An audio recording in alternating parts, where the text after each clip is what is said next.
শিবরাত্রির দিন আমি আমার ভোলেনাথকে কীভাবে স্নান করিয়েছিলাম আর কী উপহার দিয়েছিলাম সেটা দেখতে গেলে সম্পূর্ণ ভিডিওটা তোমাদের দেখতে হবে। প্রথম প্রহরটা আমি বাড়িতেই জল ঢেলেছিলাম।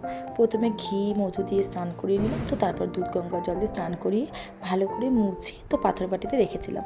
আর আমি আমার বরমশাইকে বলেছিলাম ভোলেনাথের জন্য উপহারটি আনতে।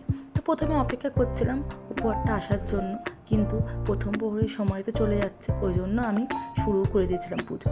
তো আমি পুজো শুরু করে স্নান করিয়ে যখন আমি সাজাচ্ছিলাম ঠাকুরকে, তার মধ্যেই জিনিসটা নিয়ে চলে এসেছিলো, ওই জন্য আমি খুবই খুশি হয়েছি।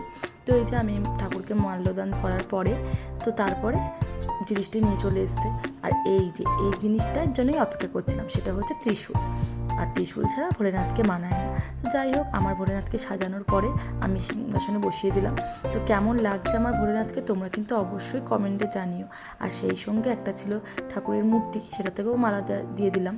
তো আমার ভোলেনাথকে কেমন লাগছে অবশ্যই কমেন্টে জানিও, তার অপেক্ষায় রইলাম। তো তারপরে আমি চলে গেলাম সোজা দ্বিতীয় প্রহর জল ঢালার জন্য মন্দিরে।